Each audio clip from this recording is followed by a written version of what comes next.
West Indies Cricket, Caribbean Cricket Podcast. West Indies Cricket, Caribbean Cricket Podcast. Hi, I'm Machel Hewitt, and I'm your new West Indies captain.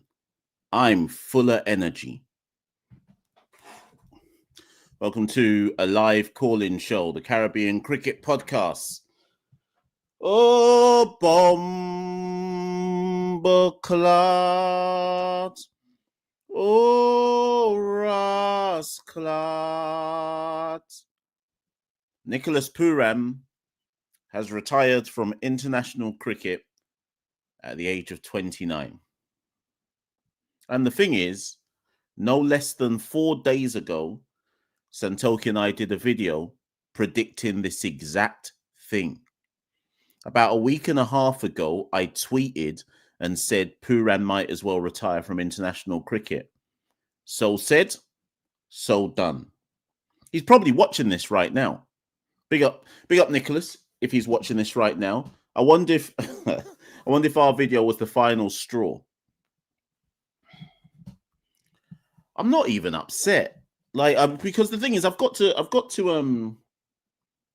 keep it a buck. I've got to keep it 100.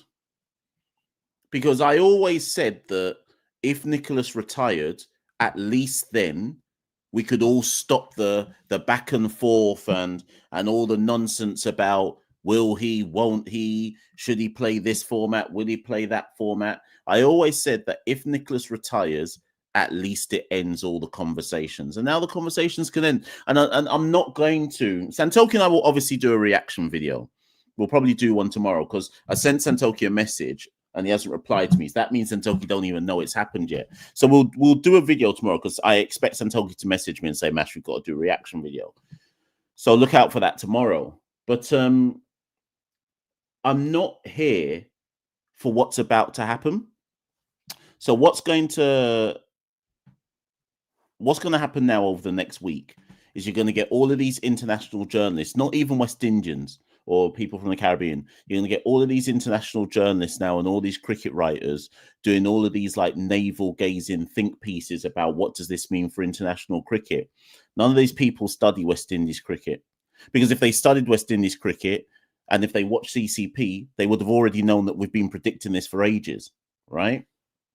So we're going to get all these like navel-gazing think pieces. It's going to be things like, and this shows the next stage of the game. Is international cricket broken? Are the West Indies broken?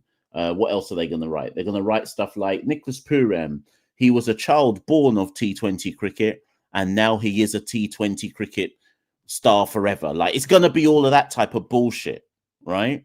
And I'm here to say I'm not here for any of it. Like, I don't care. I don't care to read it. I don't care to watch it, because those said same people, if you were invested in West Indies cricket properly, you would have been writing about what can we do to stop things like this happening. All those people that write and talk about the same nonsense, saying, oh, what can we do to make the West Indies strong again? World cricket needs a strong West Indies team. Well, here's your moment now. Here's your moment. We've lost arguably our most naturally gifted and naturally talented player before he's even hit 30, and not through the usual method where England just teeth the player. We've actually just lost the player because they said, bun this, I'll just go and make money instead. So all the people saying we need a strong West Indies, now what are you going to do? Now what are you going to do? Because Pooran has trailed the path now. Now he's done it. You best believe other people are going to do it. He's just the first. Like, obviously, Henrik Klaasen did it for South Africa, but it bangs differently when Henrik Klaasen did it because he's 33. When a 33-year-old, however good Henrik Klaasen is, when a 33-year-old turns his back on his country, you kind of look at the fact he's 33 and you say, go make your money in it. Pooran's 29. You're not even 30 yet. But we should have seen this coming. Well, I say we. I saw it coming. You lot should have seen it coming. He's not played an ODI for 2 years. He'd remember what I said in the video? Now go back and watch the video. Anybody who didn't watch the video, now go back and watch it, the one that Santoki and I did. When I made the point that Santoki, he's missed 4 out of the last 7 T20 bilaterals. This isn't coincidence. He's never played a test match. Man's done out here. He just wants to make his P. Here's the thing, right? I'm going to read a tweet. I hope she doesn't mind, because it's not a criticism of what she said, but I want to make a point off the back of it. So Erica, is it Erica? Erica Morris, and this is no criticism of Erica, but I think it's a good point to use to kind of extrapolate what I want to say next. So Erica Morris quote tweeted our retirement tweet about Pooran, and she said, she said, whilst this is insane and a very early retirement, people have to realise that West Indies cricket don't have the money that the BCCI, ECB, and Cricket Australia do to ensure playing for your nation is financially rewarding. Pooran can't be blamed here for securing his family's future. On one hand, I get that argument. On the other hand, though, it's important for me to state this. Pooran doesn't play Test cricket, never has. He'd basically already retired from ODI cricket 2 years ago. So my only critique of Pooran in this situation is, and listen carefully, people, my only critique is as follows. We weren't asking him to do anything too tough. Yes, you might say, but West Indies were asking me to play ODIs, but you'd done already retired from that. So and Pooran won't explain it, but if I ever sat down with him, all I would ever say to him is, but we only wanted you to play T20 bilaterals. So where is the balance? When you're looking at the scales, where is the balance between I want to make as much money as possible and be a free agent versus every now and again I have to play some T20s for the West Indies? We weren't even asking him to play that much. How much money are you truly missing out on by playing T20s for the West Indies? It can't be that much. You're wanted in every single league in the world. And don't get me wrong, people, I'm not drawing him out. But if I was to pick holes in the retirement, I'd just say we weren't actually asking you for anything too tough. So really and truly, we've got to therefore read between the lines. And reading between the lines is, I don't care about playing for the West Indies. I know obviously in his statement he said, I loved being the captain and I loved the honour of playing for the West Indies. I get all that. I hear all that. But when you properly extrapolate it, and if we're being honest, what it boils down to is, I don't really care about playing for the West Indies. And that's cool. That's cool. I can't hate him for that. But that's really what it boils down to. I'm not interested. And that will hurt. That will hurt for some of us, because for some of us, this West Indies thing is deeper than just a sports team. For some of us, West Indies means it's cultural. It's like it's in the dye of who we are as people. I've said this so many times on so many shows before. The West Indies cricket team is the only thing in the Caribbean that brings us all together as one, for those who still care. So when people say to me, Mash, it's just a sport, it's just cricket. No, it's not. No, it's not. West Indies cricket team is the only thing that can make me go to Cardiff and sit down with a couple Antiguans, sit down with some Trinis, sit down with some Guyanese, sit down with some Bajans, sit down with some Jamaicans, chat to a couple Dominicans, chat to a Grenadian. West Indies cricket is the only thing that brings me together with my Caribbean brethren and sisterin. This is deeper than sport. And so the only critique I have of it is it kind of shits on all of that. It kind of shits on all of that and suggests that, boy, that shit don't mean nothing to me. And that's not his fault. You could argue that Pooran's a product of his generation.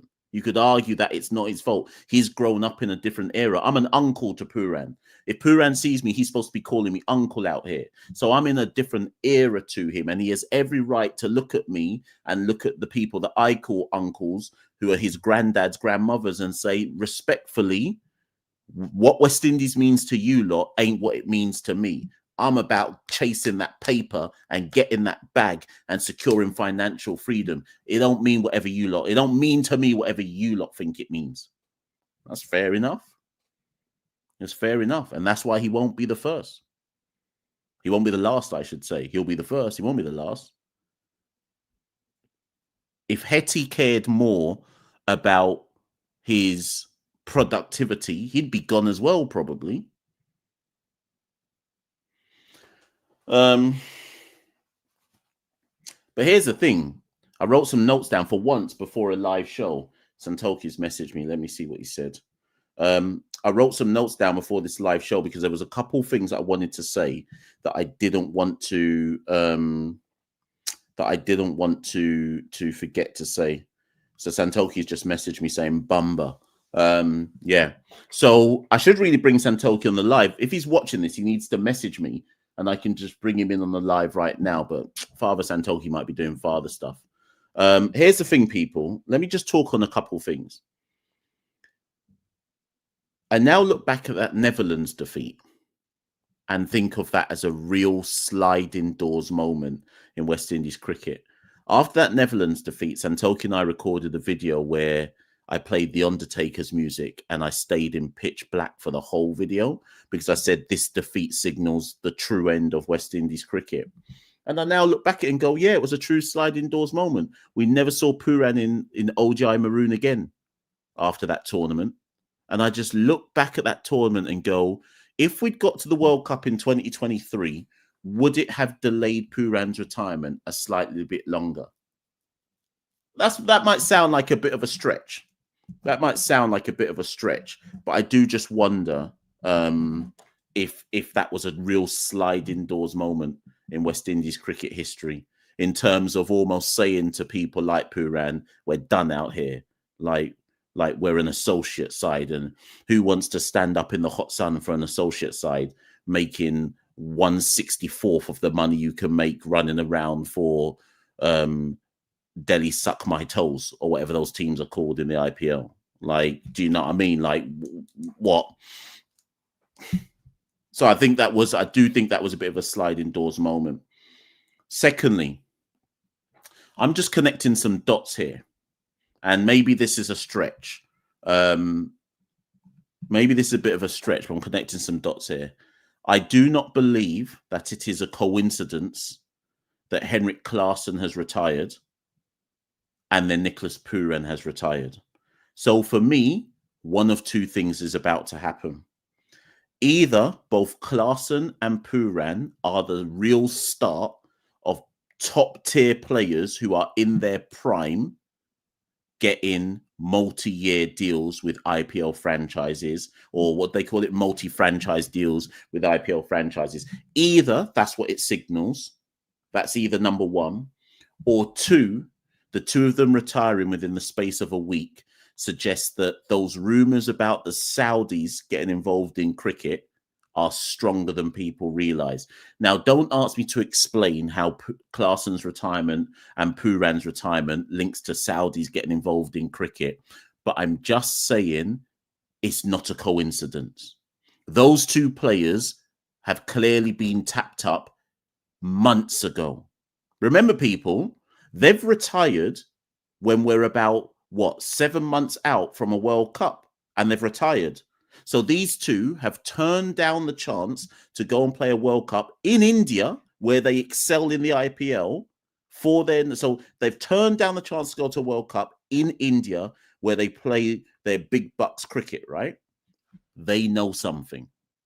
Something is coming in the world game, and these two are just the start of being tapped up for what's coming next. I can't tell you what it is.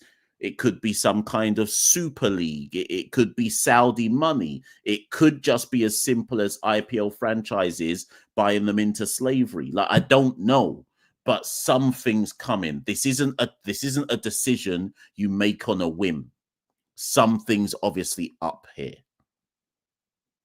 Just bookmark this. Bookmark this moment, people, because when it does happen and I go on Twitter and stuff and go, oh, you remember when I say that? I want everyone to back me up and go, Mash said it, to be fair. On the 9th of June, he said that something's coming next. Like I say, I couldn't tell you specifically what it is, but it's definitely no coincidence.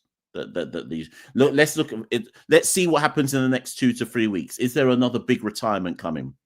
of somebody who's considered to be in their prime in the T20 format. Because, like I say, this isn't like a Trent Bolt thing when man's on his way out. These players are in their prime, right? So let's see. Let's see. But good for Pooran. And I say good for him because we can't stop him. We can't stop him. He's got to do whatever it is that he wants to do. And like, okay, so sorry, I should have put the comments on the screen. So Shane Knight says this is a dark day in West Indies cricket. I'm not even sure if it is. I mean, well, if Pooran played and had played regularly over the last 2 years, I'd say yeah. I wouldn't call it a dark day in West Indies cricket. I'd say it's just the next stage of the decline. You know how, like, Santoki and I always say, I think there was a show Santoki and I did the other day, and I said, there's always another low that's coming. This is just the next one. This is just the next one. Our most talented player retiring in his prime to go chase money full time. This is just the next one. There's something else that will come after this. You see, like, if you're a long time listener to the Caribbean Cricket Podcast, you'll know that for the longest while I've been going on and on saying that we're an associate nation. And I always get these uncles going, "Nah, you're disrespectful. You don't know what you're talking about." Santoki and I did an episode earlier this year when I said we should be in tier 2 of international cricket, and I said that if we went into tier 2, we'd be battling relegation to tier 3. Like, I don't say this stuff just to say stuff. I genuinely believe it. I genuinely believe that's where we're at. So to me, this is just the next stage where, like, we still haven't hit whatever rock bottom is. We still haven't actually hit it yet, you know. We still have. Like, Netherlands, you might have thought it was it.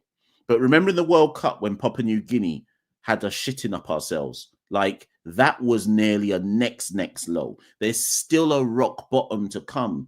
Arguably, Bangladesh rinsing us 3-0 in the Caribbean at the back end of 2024 in the T20s was a next low. There's still some lows to come before we can stabilize this ship. So Pooran is just like, you know, like if you read, like, sorry, I should tell you a lot, by the way. I'm going to write a book on West Indies cricket. I decided this a couple of months ago. But like in terms of 21st century West Indies cricket, like none of this glory to the old days stuff. Somebody needs to write a book on the shit part of West Indies cricket. So I'm thinking about actually writing a book on this.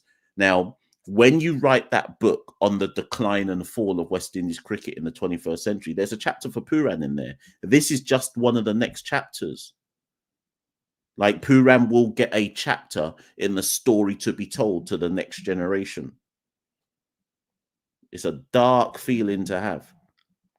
But anyways, it is what it is. Other than that, people, we could pontificate further. We could talk further. Big up to the 232 of you in the live right now. Obviously, loads of people must have just heard the news and they said, "What? Stink London man's gone live. Let me tune in." So big up to everyone who's in the live. Obviously, there's some other stuff going on right now. The women got trounced 6-0 as predicted in England. Hayley didn't play the last two, which was good, to be fair, because it forced, in a weird way, Hayley not playing the last two forced some of those youngsters to have to step up. People like Claxton, who's obviously only like 19, 20. Grimmond stepped up. Alira Lane, obviously she's 30, but players were forced to have to do something without Hayley there. So actually, in a weird way, the last two performances had more encouraging signs without Hayley around than some of the games with Hayley in. Okay, I'm not for any minute advocating that we should play more often without Hayley. No way.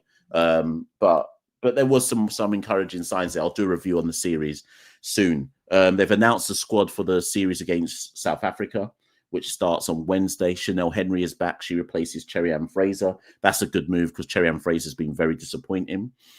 The men obviously have taken 5 L's so far. They've lost 3-0 in the ODIs, and they're 2-0 down in the T20s.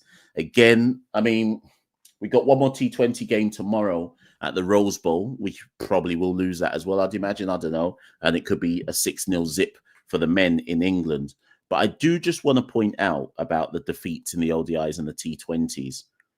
For me, this is just a return to the mean. Again, there's lots of you who are in this live right now, who are in the chat, who won't want to admit it. But there were plenty of you. I remember it. I remember it well. There were plenty of you before the World Cup when I was doing live call-in shows telling me West Indies can win the World Cup. West Indies can get to the semi-finals. West Indies can get to the final. I was one of the few people going, no, we can't. No, we can't. Who remembers? Put in the chat if you remember. Who remembers me saying most of last year, we ain't really beaten anyone too tough in T20 cricket. South Africa sent a lizard and a couple next man. They sent that 18-year-old Ute man and a couple lizards to play us. And I was like, we ain't really beating anyone too tough, right?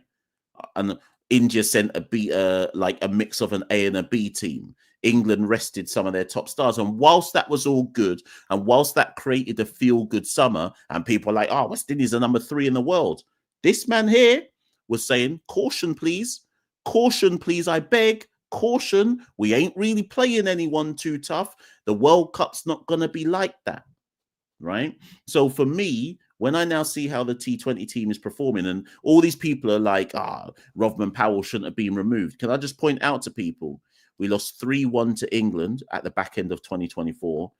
Bangladesh swiped us 3-0 at the back end of 2024. That was under Rovman. So any of this revisionism where it's like, this is because they've got rid of Rovman. No, it isn't. No, it isn't. We lost. See, West Indies have just put out an official statement. So anyone who is saying it's not true, West Indies have just put out an official statement for Pooran to say he's retired. I'll read that later. I'm sure somebody will put it in the chat. Okay, here you go. See, Z's proved my point. You don't want to call out Shea Hope. Call a spade a spade. See, Z, again, this is what I'm talking about with West Indies cricket fans. You lot love to get emotional and miss the point. Shea Hope can be criticised. He can be criticised. But we lost 3-1 to England with Rovman. We lost 3-0 to Bangladesh with Rovman. So criticise Shea if you want, but don't try and be revisionist and pretend this has just started now with Shea. The signs were already there at the back end of 2024. So I'm looking at the performances now just going, okay, well, this is the mean. This is the mean. We got a long way to go, the T20 side. We ain't going to win in India. No way. No way. We might do okay, but we ain't going to win. And let me tell you why. Here's what the T20 side misses. And none of this stuff is meant to be like me saying, no, I don't like the T20 side. I'm flying to Northern Ireland. I'm going to the final 2 games in Northern Ireland. I've got my tickets. I'm flying over on the Saturday morning. I'm going to watch the game on Saturday. Going to watch the game on Sunday. So, like, I'll rally. I'm rallying. I'm going to watch the final 2 T20s. Z, you're a dunce, man. Rovman had us in 3rd and playing pretty consistent. I'm going to say it again slowly for you. Rovman was the captain when Bangladesh beat us 3-0. Bangladesh at home. Bangladesh swiped us 3-0 at Bangladesh. Bangladesh don't know how to play T20 cricket, and they rinsed us 3-0 at home. Not even away, at home. Come on, man. Come on, stop this. West Indies fans, stop this. Stop this. This is why we're part of the problem as well. You lot don't want to look at reality. You just want to talk just fuckery. You don't want to look at the reality, man. You stop this. The T20 side lacks some clear pieces, and it's not Sammy's fault. It's not Avanesh's fault. There's just some clear pieces which are missing, and it's not obvious. There's no obvious answers to it. By all means, get in the comments below, get in the chat and let me know. But answer these questions for me. If you believe that West Indies need another T20 opener, that isn't Evan Lewis, Brandon King, Johnson Charles, tell me now in the chat who it should be.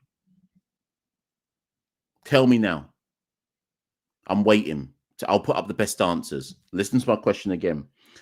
If you believe the T20 opener shouldn't be Evan Lewis, Brandon King, or Johnson Charles, who should it be instead? Oh, bomber class. Oh, rascals.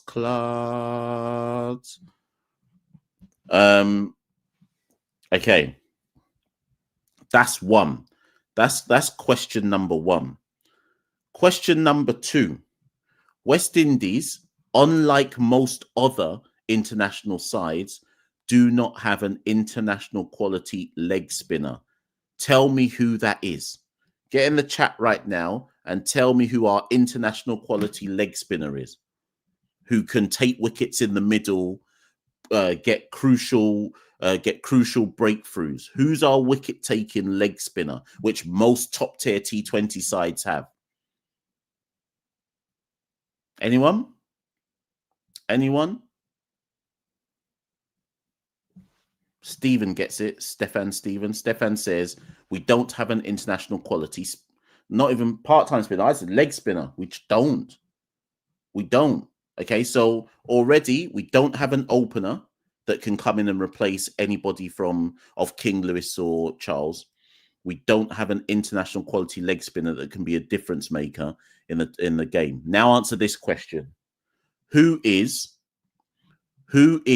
our death bowler at the back end that can defend anything under 14 runs? I'm not even saying, 14, you know. Who can defend 14 runs? Tell me now in the chat. Who can defend 14 runs at the death? Who would you put your money on to defend 14 runs?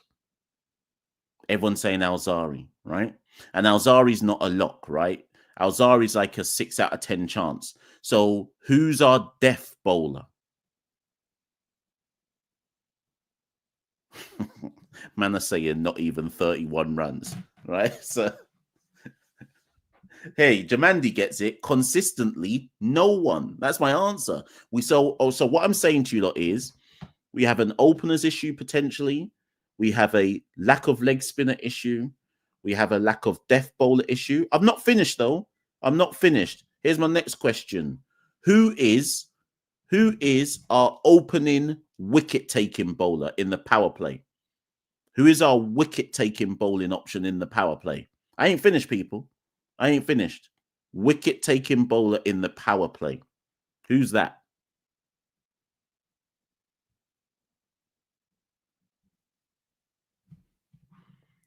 People saying Akil. I'm talking about, sorry, let me rephrase that.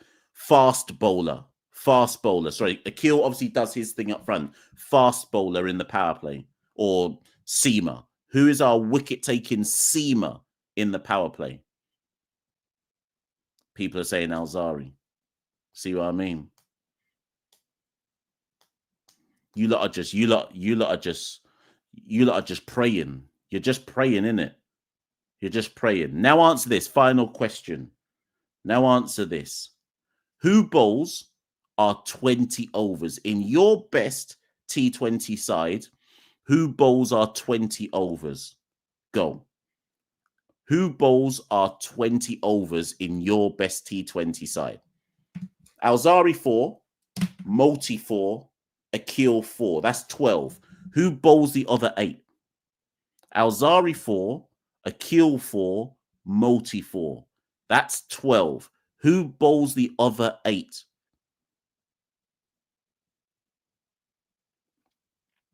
People saying Holder. What? 4 for Holder as well? 4 for Holder. What's that? 16. So who's the last 4? Let's give 4 to Holder. So who's the last 4? You're probably going to have to give 2 to Chase. So who's the last 2? Romario Shepherd? Or is it 2? But the point is, as Russell as well, okay, you could give some to Russell. But as you're doing that, I think a lot of you will be looking at going, oh, shit, yeah, Masha's got a point here. Masher's got a point. On a, I guess, and again, like I say, none of this is to say, the players are shit or anything like that. What my point is that we're a mid-tier T20 side, and too many of you got gassed up in 2024 thinking we were something we weren't. All you're seeing now in England is that we're a mid-tier T20 side, and possibly lower than that out of our own conditions. In our own conditions, I'm willing to accept that we might be, no, because we lost to Bangladesh. We're a mid-tier T20 side. We're a mid-tier T20 side. We can be exceptional on one day, but the mean is that we're a mid-tier T20 side. And if the pitch isn't a road, we're going to have problems. And even if it is a road, then you're looking at our bowling attack going, can you even restrict anyone? Like, it's hard, people. It's hard. Like, I'm almost at a point where I feel like I'm defending them. Yeah, see, Adrian's right. Adrian says I'm being polite. That's what I'm saying. I'm almost at a point where I'm defending the team. I'm defending the team. Who was the guy? Who remembers that episode where that guy said in the chat, "Mash, you're too harsh. They're trying their best." And I started laughing at him. Whoever that guy was who said that about a year ago, I'm so sorry. You were right. They're trying their best, people. I've finally come to accept it. These men are trying their best. They're actually trying their best.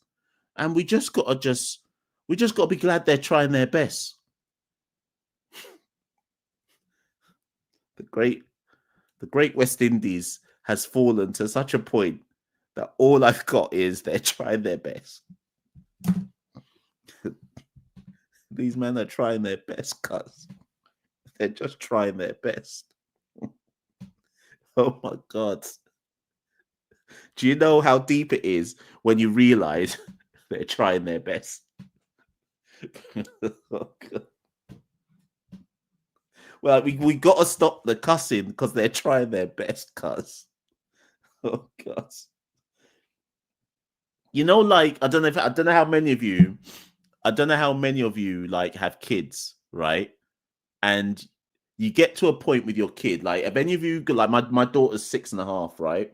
So on Sundays, hold on, Jay says this ain't a calling show. Like, yeah, sorry, anyone who thought they were calling in, you'll get your chance soon. This is still the opening monologue because it just is what it is, right? So on Sunday, I took my daughter to football. She goes to a football class on Sundays, right? It's girls only. It's really good. Anyway, she's not the best footballer, and you know, like, you get to a point with your child, particularly if you take them to a sport where you're like, you know what, then they're not actually that good, and then you kind of reach a point of acceptance where they're like, at least they're having fun and they're trying their best, and that's where I am with her. Like, football obviously isn't for her, but she's having fun and she's trying her best, so I just allow it, innit? I just allow her, and then when she does something and she looks at me for affirmation, I give my thumbs up. That's what we need to do for our team now. When Romario Shepherd bowls a ball and he gets legged down for 6 and he looks to the crowd, we all just need to look at him and go, nah, go on, Romario, you're trying your best. Go on, keep going. You're trying your best. That's what we need to do now. Just affirmations. We just got to give them affirmations. You're trying your best, guys. Keep going. Keep trying your best. That's what we have to do. Tell me I'm wrong. Tell me I'm wrong. Thumbs up from now on. Go on, guys. Go on, guys. Keep trying. Keep going, guys. Trying your best. Oh, God. Oh, God. I'm not even joking, though. I'm not even joking. It's not the result that matters. It's the taking part that counts. God. I'm not even joking, though. They actually try their best. They actually are trying their best. On the real one, they're trying their best. They actually are trying. Now, I'm being serious. They're trying to develop. Allow them. They're actually trying to develop. I'm being serious. So anyways, people. Let's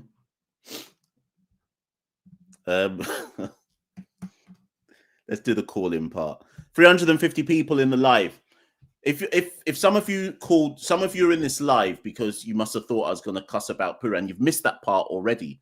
So you'll have to go back and watch the beginning. I did the Pooran part in the first 10, 15, 20 minutes or so. Pooran's probably watching this. Pooran's probably watching this. Fam. See, look, LB says we need tri-series with Nepal and Scotland to build some confidence.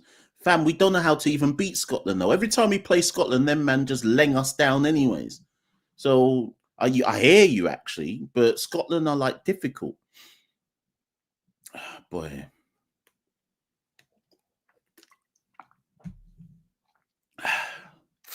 Where's the call-in thing? Let me do this. Okay, 1 second. Let me put this thing in here. Oh, sorry, there was some super chats as well. Sorry. I missed that. Where's Santoki? I know the man's seen the news. Oh,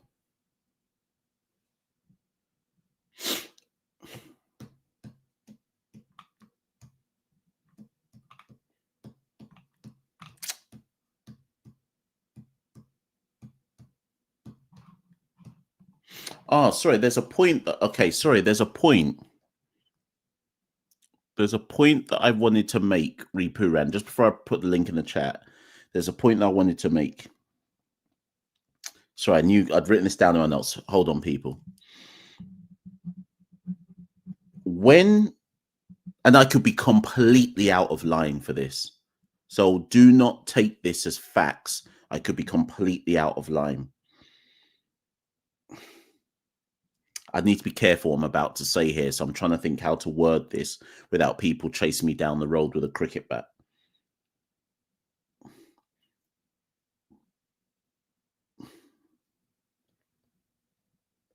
I just wonder, when Sammy leaves as head coach, watch this space. And that's not me saying that there's anything going on with Sammy or anything like that. That's not for me to say that I know anything specifically. I just reckon, beyond the whole money making thing and possible IPL multi franchise deal thing and possible Saudi money and all of that, beyond all of that, when we get to 2027, 2028, I can see a situation where Pooran comes out of retirement. I'll leave it like that for now. But I think it's important that I mention that. Remember, people, if there's one thing that you always need to remember about West Indies cricket, politics first, cricket second. This won't just be a cricketing decision. There will be politics. There will be politics and bad mind and cuss out. There'll be something in the background that has been brewing for the longest while. Remember, Pooran's not played for 2 years in ODI cricket. He didn't just make that decision. There will be some political backbiting. So Mervyn says, I'm stirring the pot. I'm not stirring no pot. I'm telling you, there will be politics behind this. There will be some backbiting and fight down and cuss out and don't like that man and so on. There will be something more to this than just simple cricketing decisions. I'm not asking anybody that. I'm telling you that. So watch this space. Watch this space. Come 2027, 2028, it would not surprise me if something happened. I'm just saying. I'm not asking anybody anything. I'm not answering. By now, you lot are supposed to know that if I come on this show and I say something, it's probably because I've been told something. Anyways, we move.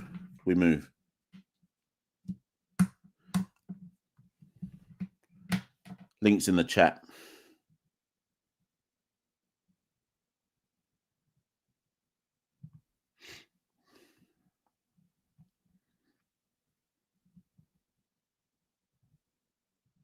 Anyone who wants to come on, links in the chat.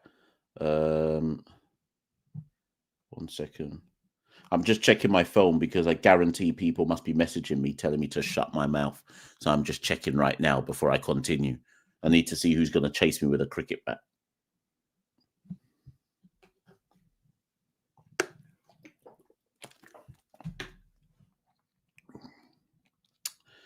All right. How many people are trying to ring in today? Because I need to go to my bed, you know. People, no. All right.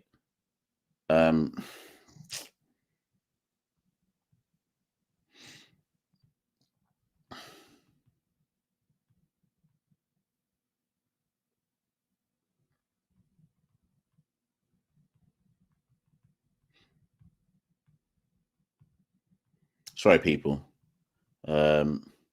Remember how I said that I bet people are messaging me.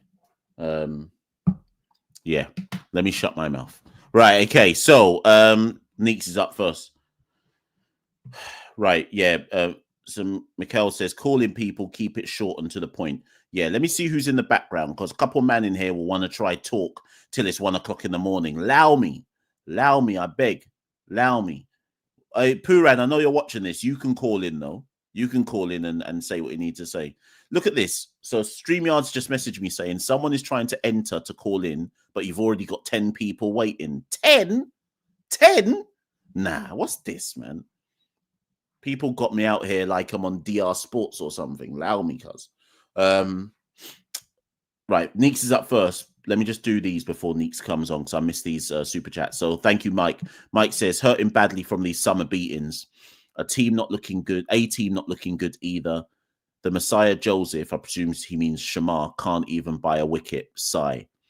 We'll see. I don't know. Can someone put in the chat what the current A-team score is? Last I checked, South Africa were 240 something for 7, and we made what is effectively our test team. At least 6 or 7 of them made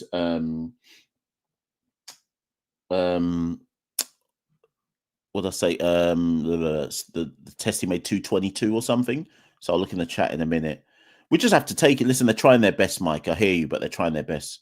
And Mike again says Pooran will play for TNT. Yeah, good point. I can see Pooran playing Super 50 for TNT, and that will burn a couple people as well.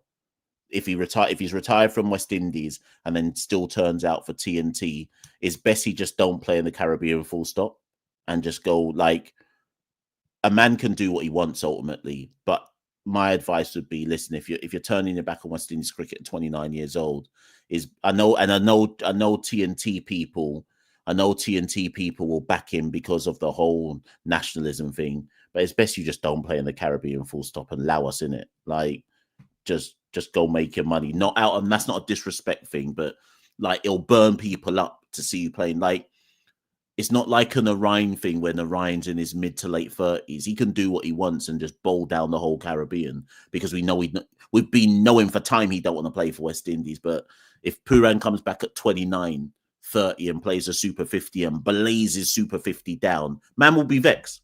Man will be vexed that you're doing that. Allow us in it. Like allow it.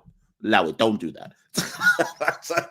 that's a piss take if he does that. Anyways, let's move. Neeks is up first. Yes, Neeks. I'm fuming, man. I know. Do you know what? Of all the people that are going to ring in today, you're the one I'm expecting to cuss the most. So I'm not going to say anything. I'm just going to let you talk. First things first, I just want to shout out Chris Gale, Marlon Samuels, Dwayne Bravo, Kyron Pollard, Andre Russell, and I'll give a shout out to Sunil Narayan, and of course Daren Sammy. So those were the so-called mercenaries who were dragged from pillar to post across the whole of the Caribbean for nigh on a decade. From T20 really started taking steam and IPL came on the stage, and our players were the most sought after. And then players said, "Oh, let me go make a little change." The West Indies, and it was the fans played into it through the lies that were told through the media, through the board at the time, etc. Cricket West Indies. And we played into this notion of these men don't care about West Indies cricket. They're mercenaries, etc., etc. None of these men retired from West Indies cricket. All of them made themselves available to play for West Indies when you might think they felt necessary, but when the time came, when the call was made. And ultimately they won 2 World Cups, 2 T20 World Cups. Many of them players I named were playing for across all formats. Sammy was captain of Test cricket. Gale was captain of the Test side. Russell, I think, played 1 Test, but Bravo was, of course, in the Test side. Samuels was in the Test side. All of them was playing all formats of the game and still making their money and high in demand across all the different leagues. Now, of course, there's more leagues now than there were then. But how much money is too much money? Well, this is so. Let me jump in there because that question's key. Because I've gone on like different platforms before and asked this same question, and a man said to me once, "But who are we to say how much money is too much money?" Right. So if you or I were put in a position where an IPL franchise was retaining us for 17 crore or whatever it is, to us we'd be like, I'm set for life, 17 crore, I'm up, and I get that every single year, I'm up. But maybe once you get a certain amount of money, your lifestyle expectation changes, and then you start thinking, I need all that all the time. But I don't need to put myself in their shoes, because there's world cricket is in their shoes. Granted, yes, everyone's starting from a different place, but Pooran's not the only person who's sought after in world cricket. It's not one-man team out there. It's 11 men in a team, squad of 15 plus, multiple teams through multiple franchises, through multiple countries and continents. He's not the one man who every team needs and wants. Yet, enough of them men are still playing international cricket. And as you mentioned earlier, he ain't playing all formats.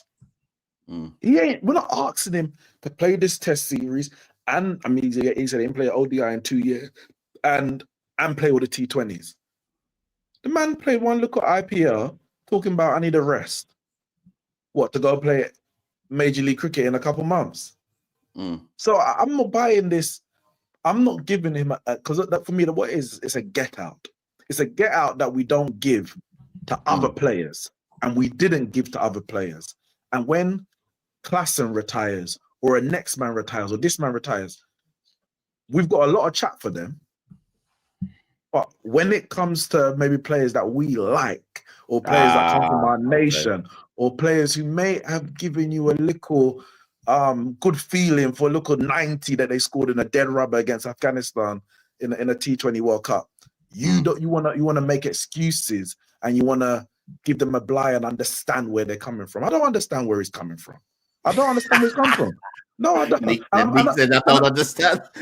I'm not trying to understand where he's coming from. I hear you. The man in this statement said, that's why he's taking me for an idiot. Man said, my love for West Indies cricket will never fade. It faded the moment you said I retired from West Indies cricket. That's the moment where your love at 29 years old faded for West Indies cricket. When you said, I am retiring from West Indies cricket. Not because of no long-standing injury, not because, I don't even know what other reason, not because you're broke and you needed the money. And when you deep it, because it's the same argument that people make about, when footballers go to Saudi and all those kind of things. And whilst every man can make a decision to do what he wants, I can't stop Pooran. But the same way he can make a decision to go, I can have my opinion. I can say how I feel about that. Because if you never had put on the West Indies badge, then for me, you don't represent me. You don't represent us. So who am I to really have a feeling or a care about what you decide to do? But the moment you put on that maroon and you represent West Indies cricket, and everything you do after that, I have a say on it. And in your statement, when you're still claiming to love West Indies cricket, I'm going to criticize it. As you say, you should come out and say, guys, I had you fooled. Never cared about you in the first place. Me gone. And I said, all right, fair enough. But don't take me for a fool. Don't about you love West Indies. You don't love West Indies cricket. You love yourself. And we should all have self-love. No, Neeks. Come on now. You don't love West Indies cricket. Hold on, Neeks. Because you're gonna throw me under the bus with you. No, I'm listen, I know it's your channel, you do your thing. Everything I say from here is my feeling, not Mash's words. I know we might look similar, we got dreads. I was gonna say, you're my brother, so you're my brother, so people might say it's the same thing. But I've seen players who love West Indies cricket. Chris Gale love West Indies cricket. Andre Russell, to this day, is still slugging it out against players, also with players who he has far surpassed in his career. He could, Superman, they called him, you know. Superman. And he's slugging it out with these players. But this man at 29 years old wants to say, I'm done with West Indies. And I'm supposed to say, thanks for the service. No, get out of it, man. Get out of it. I'm fuming. I'm not going to be fuming tomorrow, maybe. But right now, I'm fuming. Okay. So let me ask you this one question. And it's a bit hard because we're too fresh in the moment. But we have to answer it all the same. And big up everyone who's in the live, by the way. 380 of you currently in the live. I don't know if any of you have liked, shared, and subscribed, but do all of that. Neeks, what's his legacy? And the reason I say that is he retires with an ODI average of 40. So it's not like he was a cruff. It's not like he didn't do anything. Bear in mind that we beg for anyone to average over 30 these days. So he retires with an ODI average of 40, and that's from playing an amount of games. That's not like 10 games or something. He retires as a global T20 superstar.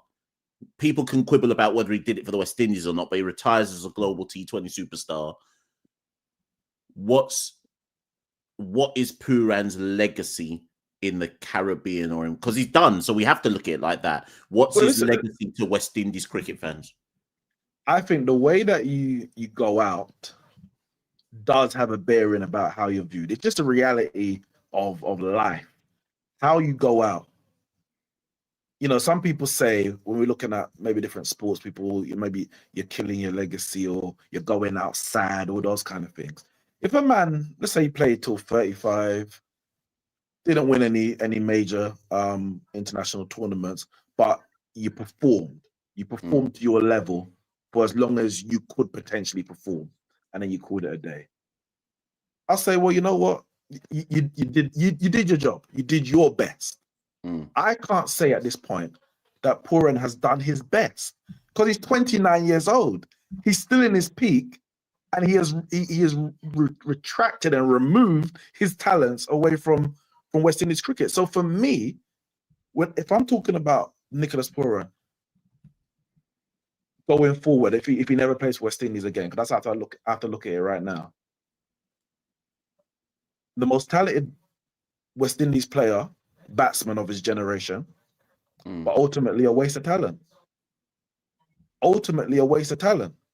Because one, maybe it's not through his fault with it on, because this can probably go for many West Indies players down the years, didn't play Test cricket when he should have, and I'm not saying that was his fault.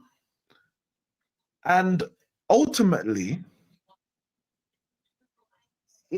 what did he achieve as a West Indies player? Again, I'm not putting it down to him, but if the names that I listed earlier won World Cups, got to World Cup finals, dominated across all three formats. Again, he wasn't able to play all three formats, but did it until the point that they could no longer, through no fault of their own. I can't put him on their level. So I say he's a good West Indies player, but ultimately a waste of talent. He's 29 years old. Listen, because I know there's bare people in the background, and you and I could chop this up forever. So I do want to end with this point, and this is instructive for everybody else who's about to come on. Is Nicholas Pooran a product of this generation? because those players you talk about, Dre, Gale, Pollard, Bravo, Narain, throw in the Badries, throw in the Sarwans, because they all won Champions Trophy, Shiv won Champions Trophy, etc. Is this generation, Pooran is this generation, like they, as in, and I'm trying to think how to phrase this, as in this generation of West Indies cricketers to the generation of the younger fans, like they're not here for a long time, they're just here for a good time. Well, then you ask me what his legacy is. So if Pooran's the first of many who are now going to retire from West Indies before 30, then that ain't a good legacy. That ain't a good legacy. He might be a trailblazer, but he's blazing the wrong trail. It's a sad day. It's a sad day. And I'm not going to lose sleep over it. It's not like we were on the brink of winning the World Cup and Pooran retired and now we're going, listen, we're far from anything right now. Pooran, I know Pooran. But because we're so bad, we need our best players. I'm not trying to throw Nuffman under the bus like this, but I'm not going to call no names. But there's certain other people that are playing for West Indies that if they said I retired today, I say, you know what, fair enough, because you weren't offering nothing anyway. So I get why you might say, you know what, I got nothing left to give. This man had, I think, so much more to give. And to kind of just throw it away for whatever his reasons are, yeah, it's not a good look and it's not a good day. Listen, Neeks, let me go to the next caller because I'm mindful of time. People are going to have me here till 2 a.m. So easy. So I hear you. Thank you for ringing in, though. Appreciate it. Yeah. Cool. People, Santoki tried to ring in, you know. He said, Santoki messaged me and said, send me the invite. So I did. But because there were so many of you in the background, Santoki can't even get in on the live himself. In fact, I think he's here now. I told him, try to get in once Neeks goes because there should be space. I think Santoki is here now, people. So who's the next caller? Fireball, but I'm bringing on Santoki and then you'll have to, Fireball, you'll have to join both of us. So a couple of interesting points there raised by Neeks just before Santoki comes on. This is the beginning, people. This is the beginning. In the same way, think about it, people. In the same way, think back to the T20 revolution, right? When Gale and Bravo and Pollard, way back in, 2008, like Stanford series, 2008, 2009, 2010, when they all jumped on the T20 gravy train before everybody else realized what it was, they started a chain reaction for West Indies cricketers back then, right? The difference is, and this is where I agree with Neeks, the difference is those players had also grown up in the legacy of West Indies cricket is still important. So they believed in going to play T20 cricket and playing for West Indies, but they happened to come across a Cricket West Indies board that wanted to fight them down for it. And therefore we had like that whole blackballing period, etc. They grew up in a different generation. Pooran has now come in the slipstream, and the Hetties and the Rutherfords and all that lot. They've come in the slipstream of the GOATs, right? This generation, I do not believe, value West Indies cricket as much as the GOAT generation, because they didn't come up at a time when West Indies legacy was still West Indies legacy. They've come up at a time when West Indies are just shit. Like they're just shit in every department, right? So their legacy now as they come up is, well, I'm just going to make coin. I'm just going to make coin. And this is a thing that I've always said about the current brand of West Indies cricketers. They only come back to play for us when shit hits the fan in the T20 circuit. Like when they stop getting the gigs, that's when they come back. Because here's the thing about the West Indies, right? They still need us. They still need us. Even the Hetties and that lot. When they lose their contracts, you still have to come back to West Indies, because a good performance for West Indies, usually just before we play India, suddenly gets you bags. So that's my only critique of some of these guys, where I'm like, you use us when it's convenient. And that's why I don't criticize Pooran as much, because at least he's got the guts to go, I don't need to use you at all. Like, I'm just me. I don't need West Indies cricket to elevate me. I am me. I am him. But I can see others doing this. Now Pooran's shown them the pattern. I can see others doing it. The question is, are they good as Pooran to be able to get away with doing it?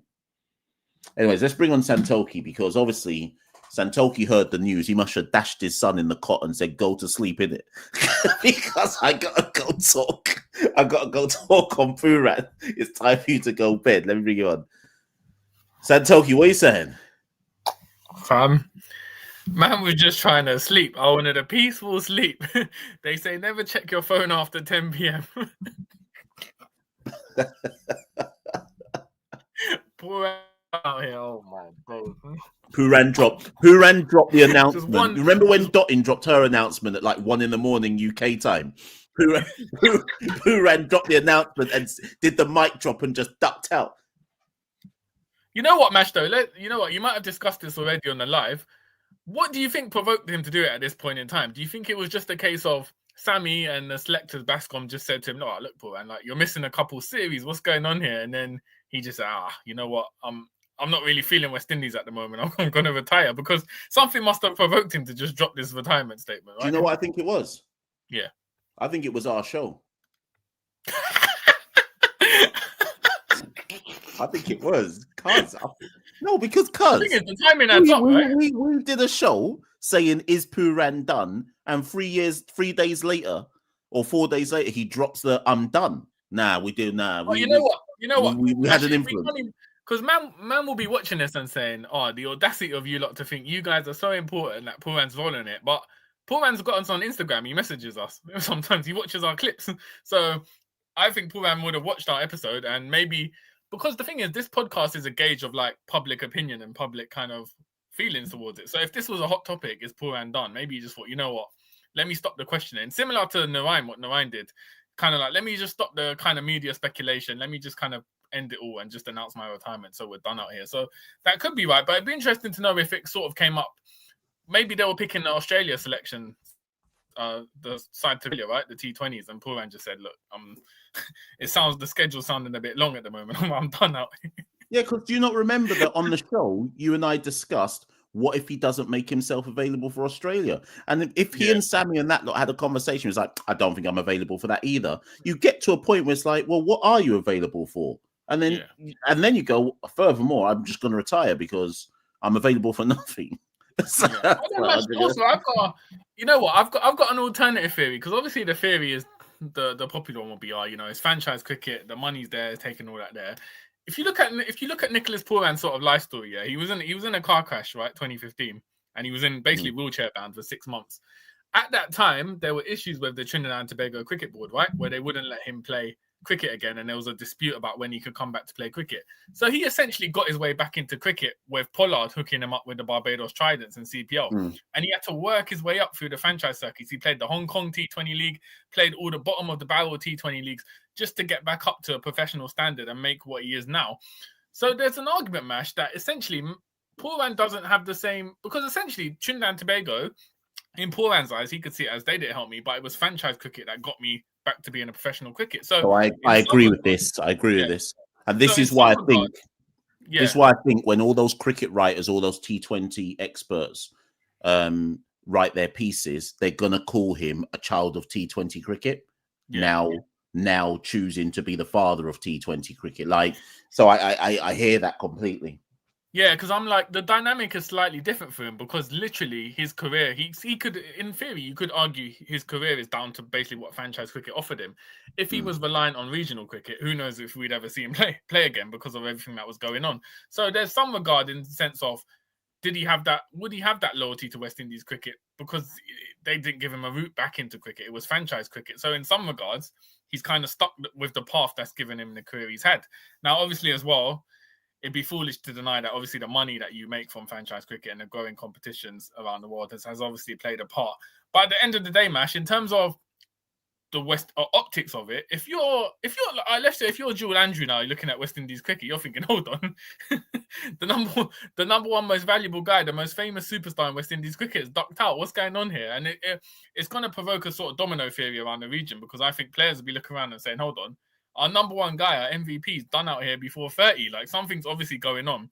we're like, what are we? Are we doing the right thing by playing West Indies cricket? Do we jump on the franchise train if it's available? So there will be massive repercussions around the region, and obviously, just from a fan perspective, in terms of West Indies and the T20 side, it's obviously a massive dent. We've seen against England how poor the batting lineup is without the dynamic attributes of Pooran in the middle order. So it's a massive blow, and I'm sure, like you said, Mash, we'll see hundreds and hundreds of articles about Pooran and sort of what it means for West Indies cricket, but it is what it is. I guess for now, we've got to kind of process this news and then take it on board. And I guess for anyone thinking that he was going to be the mystery man for Sammy's test call.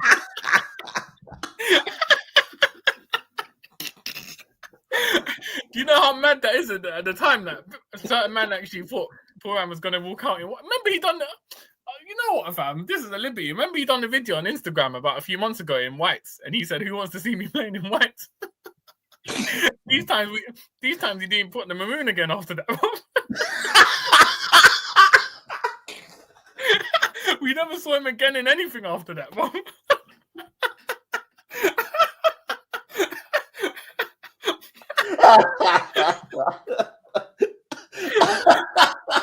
A man said, "Hey, we're done out here, you know." A man said, "Who wants to see me in white?" Yeah, these times, who wants to see him in West Indies colours? We never saw him after that, but because that was about February or March time. If you had to predict who was next to do it, because someone else is going to follow now. Yeah. I actually don't think he'll be Hetty, you know, because Hetty's allowed his stop to fall. He could do it, but he might not be able to do it. Oh, maybe he can. Hetty or Rutherford? Who do you think's next? I say Shepherd. You reckon? I don't think Rutherford's going, you know, because Rutherford seems quite committed to West Indies cricket at the moment, and he's in a good run of form. I think Shepherd, because remember Shepherd's won the IPL, right? Once you've done that and you've been in RCB, you've got the plug from Kohli. All the franchise leagues are going to call for Shepherd. Man, he's going to get year-round deals. It's going to be unstoppable for Shepherd. He's in the top tier now because of what he's done with RCB, right? So I would say it would be Shepherd from my point of view. And also, I think Rutherford's proven. I think Rutherford looking like Shepherd enjoying his cricket, but Rutherford, especially in ODI cricket, we've kind of seen how sort of what the satisfaction has given him, the form he's given him. It wouldn't surprise me to see Shepherd. Hetty as well. Obviously, it has to be up there. I know what you said about his kind of status, but with Hetty, it also wouldn't surprise me if he retired any day now, just because it's Hetty. The thing with these things is you only need one man to pave the way. So this Pooran thing, people need to think bigger picture here. This is bigger than Pooran. Pooran has inadvertently or on purpose, whichever one, will start now a gravy train, because you always need that one player who's willing to do it. Now, Pooran, our best player, arguably, has gone, yeah, I'm out. It makes it easier for everyone else to follow, because they can just go, well, if Pooran did it, I'm flipping doing it. Like, if you think about it, this is basically. I know a lot of people are saying, "Oh, this is Maxwell and Klaasen have retired this week," but like you said at the top of the show, they're in their mid to late 30s, right? So it's completely different. This is unprecedented for West Indies cricket, because even Daren, when he did retire, he was in his 30s, right? For our number one peak player in a format to retire at 29, even in world cricket, I think is unprecedented. Has anyone ever done that before? Just randomly retired at 29 from all international cricket when they're at? Because Pooran, like we said on our show that we did about him, if you ask anyone in the world to name their top 3 batters in T20 cricket, they'll all list Pooran. He's in that bracket of the top 3 in the world. So I made this point to someone the other day. They got vexed. They were saying Pooran's never done anything for West Indies. And I said to them, Pooran walks into every single international side in the world. He's the only player we've got. Whether people want to accept it or not, Pooran is the only T20 player we've got who walks into every team takes Pooran no matter what. Yeah. I'm not asking anybody that. That's just facts. You know what? And also, I don't want to just cuss out Pooran, but what does it reflect about sort of the pressures of West Indies or the environment around West Indies, that a young man who was willing to take up the captaincy in 2022, within 3 years has said, I'm done now, I've finished, I've retired. What does that say? Because that's not normal behavior, right? Which is why Santoki, that's why I'm saying, I think there's politics behind it.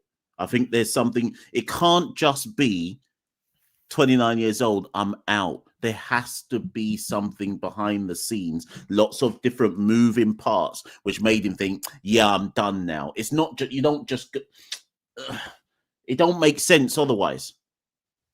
Yeah, because again, remember, it's not like he was playing all the formats. It's not like his time was being taken up by West Indies. So clearly something else has played a role in this. Yeah, well, there'll be speculation. Obviously, Hope taken over as T20 captain.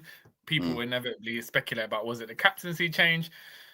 I think it's something we'll never know. But for me, I agree, Mash. Something had to have happened. The few bilaterals West Indies play in T20 cricket means that it's never going to be enough to be like it's clashing with my, because it would. For instance, the Australia T20s don't clash with any franchise cricket. As far he could have done his MLC and then the CPLs after it. So I don't think it's a case of clash and scheduling. Something's obviously happened. There's obviously been a conversation. I don't know whether it's been with the higher ups and they said to him like, listen, you need to commit more to playing all the bilaterals, and he just said, "Nah, I've had enough." It's a very strange situation, and yeah, I'd love to know what happened, but I do agree. I think there's been some sort of politics or something behind it, because it just seems. Obviously, we don't know Pooran personally, but it just seems uncharacteristic of him to kind of just randomly drop this statement at 29 in the middle of the year, saying, "I'm done with international cricket," particularly with the World Cup only 9 months away as well. You'd think he'd want to see it out to the World Cup and then retire. So that's what I'm saying.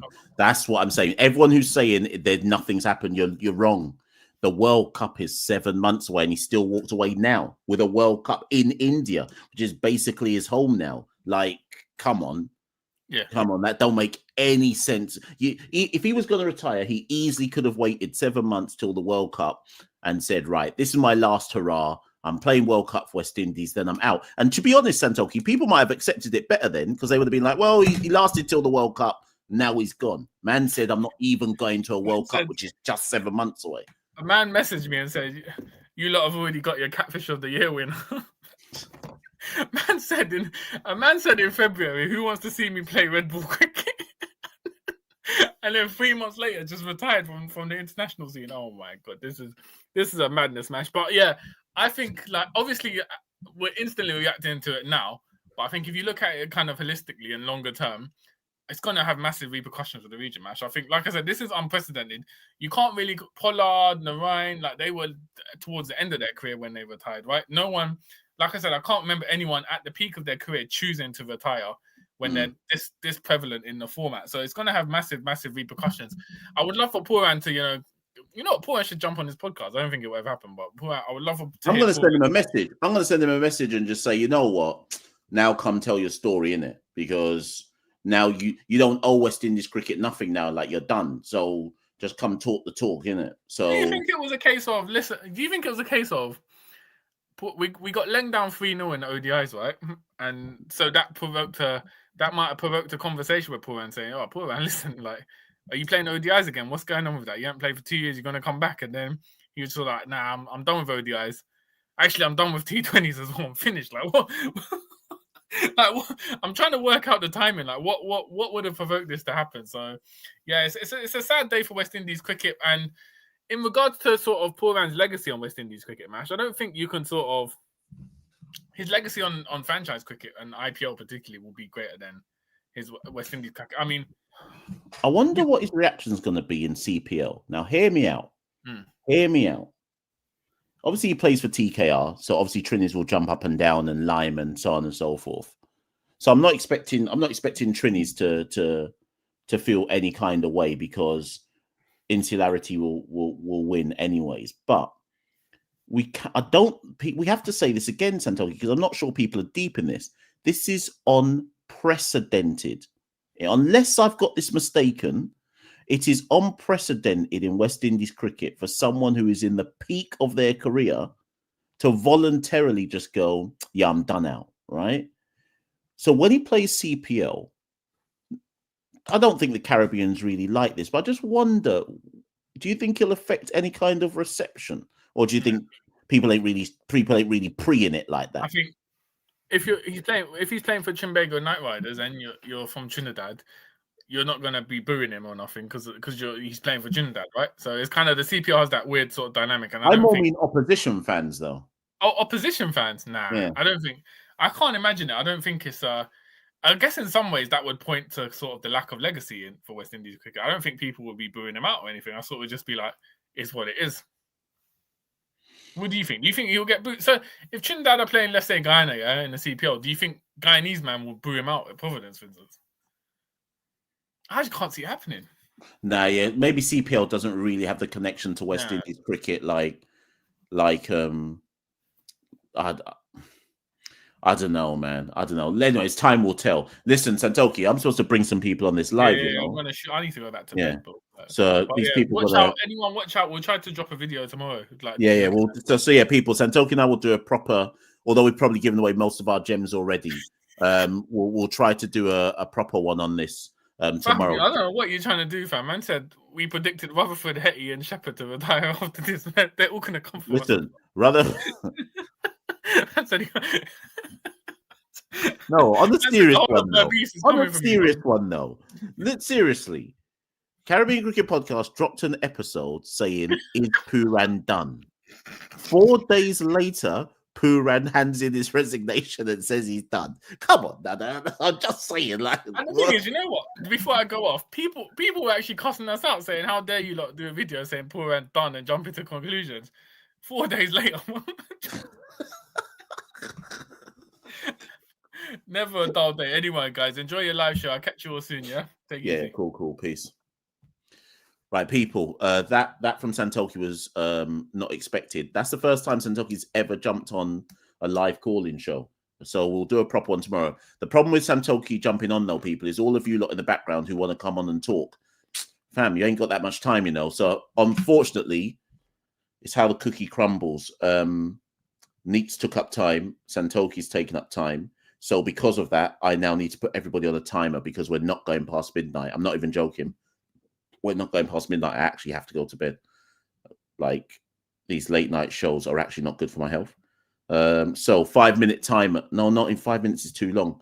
Do I change this? Right. You got 3 minutes, people, to make a point. That's the only way I'm going to be able to fit everyone in. Right. Fireball, you're up next. Yes, Fireball. How you doing? I'm all right. First off, I'm gonna how to start this. If Pooran, like, I'm glad Santoki mentioned the car accident. I think that played a part in Pooran retiring early. I think Desmond Haynes blanketed him for Test cricket and didn't play 4 days played a part. Him playing his heart on qualifiers and us still losing the cuss and the back and all. But I'm gonna say this, right? I ain't too angry, I ain't too mad, but I don't give a shit about the NLC. I don't give a shit about IPL. I don't give a shit about T20. I don't give a shit about Abu Dhabi T10. I don't care. I ain't gonna really watch them. That's crap cricket. Awful cricket. So what's he getting out of it then? Money, I guess. Let me add the headline. I spelled it wrong.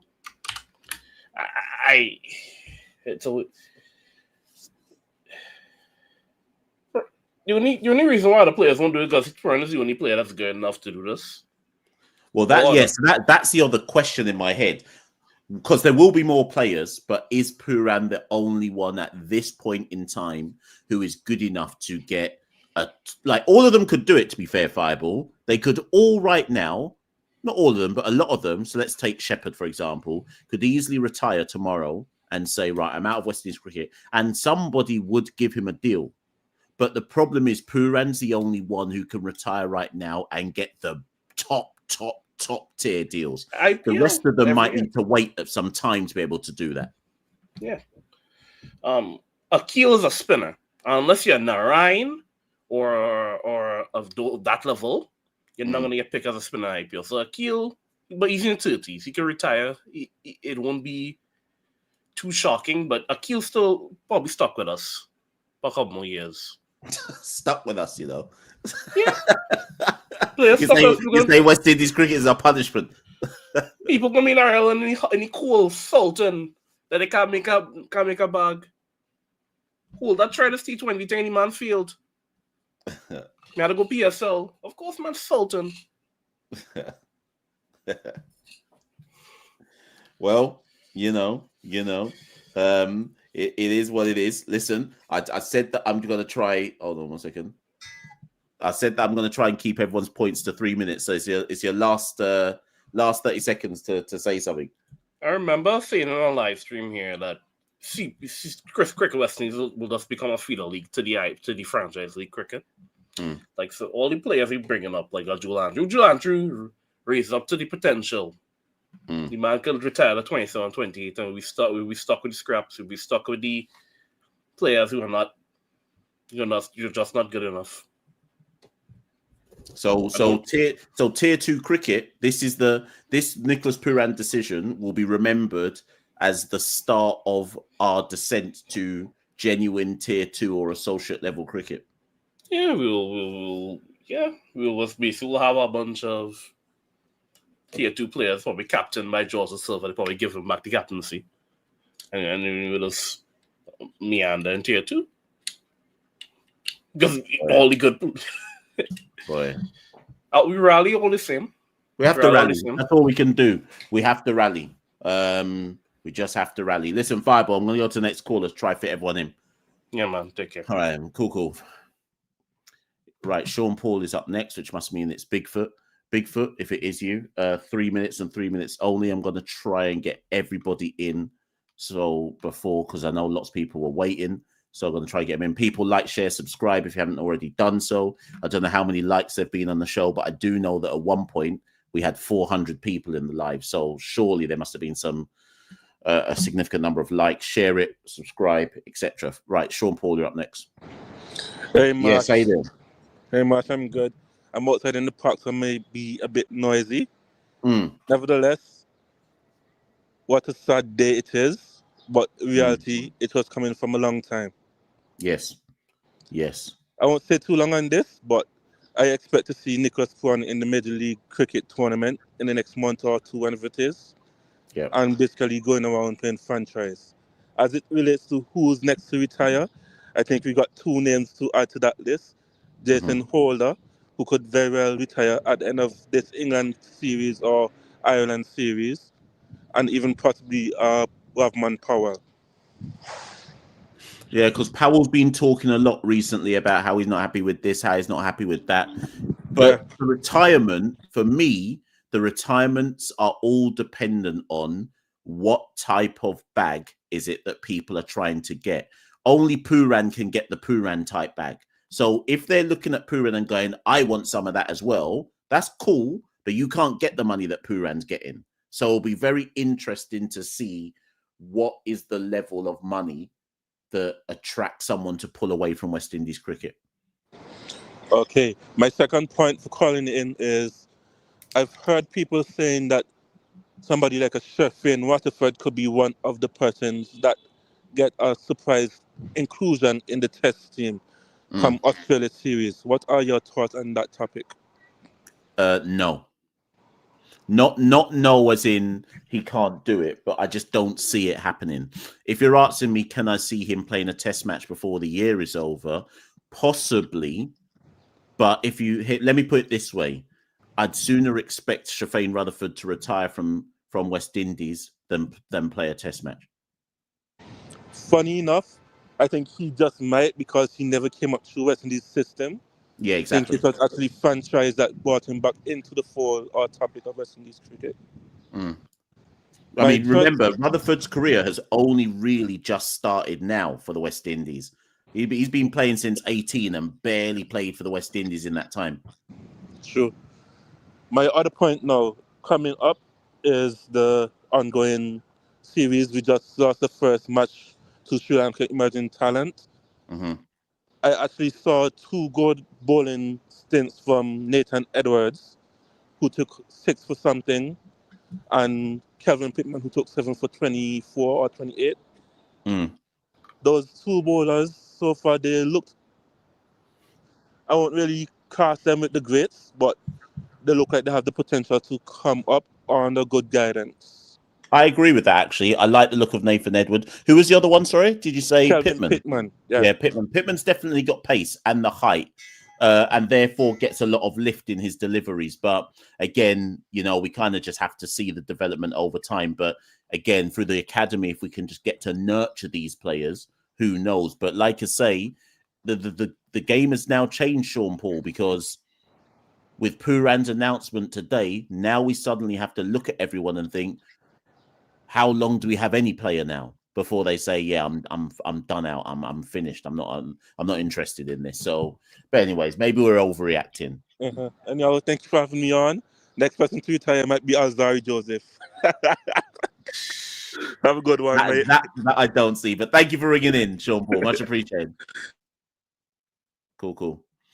So, do you see this comment from Selector Birdman? This is interesting because the bald head guy on Sportsmax, I thought this the other day when I was listening to him. Can't remember what episode it was. Might have been with Fazir, and he was speaking, and I was like, he sounds like Bigfoot. So I assume that that's just the Antiguan accent. But yeah, I thought the exact same thing the other day. Maybe that's just the thick Antiguan accent. Or maybe they're brothers. Or maybe they're the same person. What's his name? What's the bald head guy called on Sportsmax? Does anyone know? Anyone know? What's the bald head guy's name? Obviously, what's the Jamaican one is Ricardo? Is it Ricardo? I can't remember. I can't remember what the bald head one's called.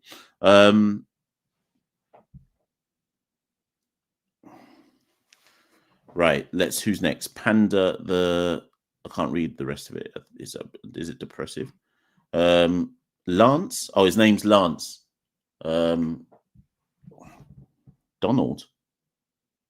I don't know what his name is. Anyways, Panda's up next. Right. 3 minutes. Let me set the timer. Ricardo Chambers. Yeah, that's the Jamaica one. No, not Lance. Lance is the other Jamaican. We're talking about the Antiguan brother. Apparently his name's Donald. Right, let's bring on Panda.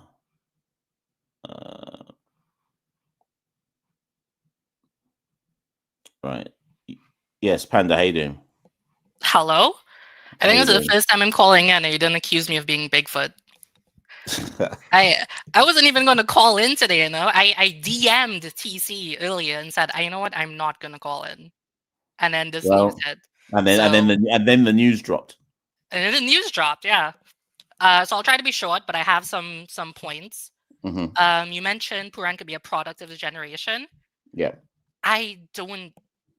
We have to remember, Pooran is 30 years old. Mm. No one in the West Indies who is around that age has the potential to do what Pooran just did. Not Hetmaya, not anyone. We have to remember that Pooran's generation is Shema Springer. That is really the 30-year-old person in West Indies colors right now. So when we especially get into talks of who is next and who is the next person to retire, Pooran has played for almost every single T20 franchise on the planet. Mm-hmm. Akil Hussain struggles to get franchise deals. Moti struggles to get franchise deals. Holder has lost his IPL deal. Shimron Hetmaya is on the verge of losing his IPL deal. The only person in West Indies, the only person in the region who could potentially do this is Pooran. And I think that is going to be so for about the next 10-year gap of players. You reckon 10? Maybe 5. Well, hold on. It depends. The people I'm specifically worried about is the next generation Jewel Andrew. Right. Here's the only reason I slightly disagree here. Because it depends. This is why I said that line about, I don't know if it was Santoki or Neeks. Everybody's got their own threshold of what is financial security for them. So, for example, Holder can drop out now, you know. He just might not get the money that he's looking for. Do you see what I mean? No one can get Pooran's money. There are nobody in this current iteration of West Indies players can get the Pooran money. But maybe they don't want or need the Pooran money. Like maybe Jason Holder's happy with a quarter of the Pooran money. So when I say people might duck out now, that depends on what their threshold of money acceptability is. If you catch my drift. My slight counter to that is that Pooran's performance in the IPL means that he has a longer ladder to fall back on if form slips. So people bring this up in chat. What happens if Pooran's form slips? Does he come back to West Indies? Never. Okay. Pooran's relationship with franchise owners means that, so that I think even if he flops out of IPL, he'll just go in a different league, rebuild his name, and come back. Yeah. Pooran's career is set for Pooran's career is set till he retires. He don't have to do anything. I don't think Holder has that ladder under him if he retires. There's less job security in that regard. Because Holder cannot go into IPL immediately, he'll have to go into SA20, for instance. And if his form fails in SA20, then there's nothing really under that Abu Dhabi, maybe. Yeah, but then even then, I agree with you. So let's use Holder as a case study. He can't get an IPL deal, but not everybody can get an IPL deal, and maybe not everyone's looking for the IPL deal, right? So let's say he gets SA20, Major League Cricket, because he will get these leagues: SA20, Major League Cricket, T20 Blast if he wanted to, CPL, Bangladesh Match Fixing League, Abu Dhabi T10, International League. Like, he can play 6-7 leagues easy. And remember, because Holder's 34, he's not looking to play for a long time anyway. And because Holder's got like international credit in the bank, I reckon he gets PSL, he gets 4 years more worth of cricket. And then he's like, well, I'm 38 now, I'm retiring. Do you see what I mean? So don't be surprised if come the end of the World Cup in India, I expect Holder to go, yeah, I'm done with West Indies cricket now. All right. I could be wrong, but I can see a window of how he does it. Yeah, I think for Holder specifically, I also see that. I just wanted to just draw that distinction between what we really are calling Pooran's generation. Pooran's no one really gets in this Pooran. generation. Yeah, although I will just say that when I said Pooran's generation, I more meant not so much the players, but more. I actually meant us, but not me because I'm old. I mean, like the culture, like. So I more meant, is he a product of his generation in terms of, I don't know what 30s and unders are called. I don't know what that generation's called, but is he a product of that generation in so much as it doesn't look at people under 30, and this is a massive generalization, but people under 30 who like cricket don't see, generally in the Caribbean, I don't think they see Test cricket as the pinnacle anymore. So that's why I'm saying is Pooran a product of that generation more so than the cricketers themselves. If Pooran grew up in the Chris Gale era, he's still looking at Test cricket as I've grown up where you're supposed to prove yourself in Test cricket. Do you see what I mean? Whereas I think he may be a product of a different kind of generation where it's like T20 is life and that's where I make the money. But I could be wrong. That I agree with in terms of generalizing this fan base of under 30s. So, like, even when Fireball and I went to CPL and Kati came out to play for TKR, the woman behind us yelled out, "Who's that?" At this time, Kati is a big number 3 in Test cricket, playing ODIs for West Indies for about 2 years now. She has no clue, and she's looked about under 40.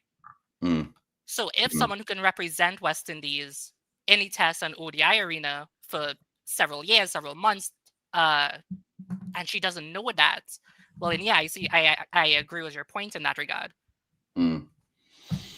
Listen, anywho, last point before I move on. Okay. Who replaces him? Shea Hope.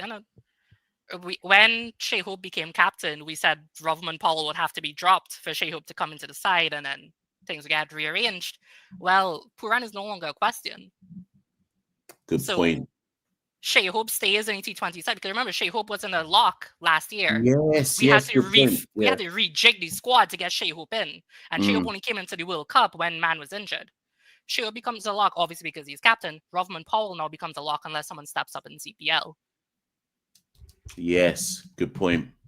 Good point. And while we have already worked out the replacements in ODI, it's Carty, Hope, Rutherford, that entire block. So in terms of replacements, we have our answers. What we're really emotional about here is the legacy and the optics of everything. But the logistical side of this whole conversation is already worked out. Actually answers, him actually. I don't know if that came into Pooran's thinking. Like he may have looked at it and gone, "I'm not actually not that he's not needed, but it's not like he was looking. It's not like he was looking at the team and going, they 1000%. Obviously, we do need him, but." They can muddle by without him, I guess. I'm not sure. I'm not saying that comes into his thinking, but Fireball and I were joking like last week, and we said the easiest way for Pooran to get into the ODI squad is as an opener.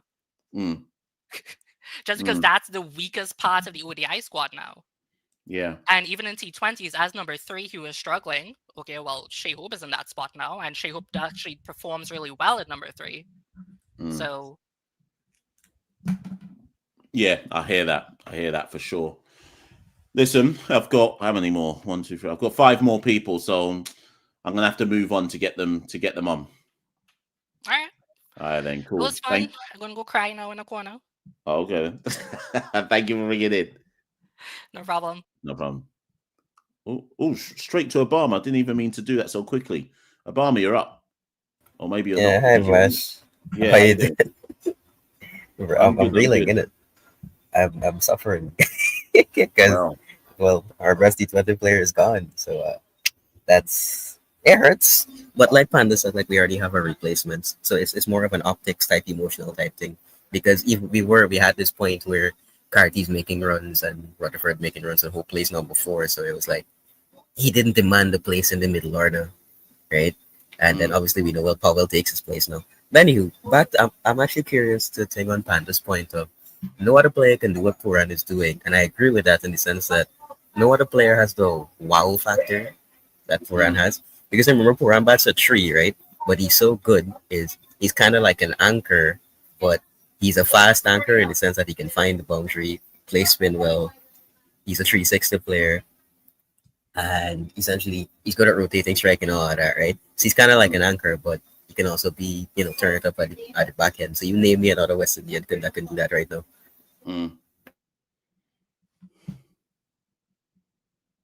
Why have you got someone in mind? Pardon? Have you got someone in mind who can do that? I don't know. That's the thing, because like Hope's taking his number 3 spot, right? But Hope's only good at the middle overs part. Hope, I personally feel Hope doesn't have the big power game to smack sixes out the ground all the time.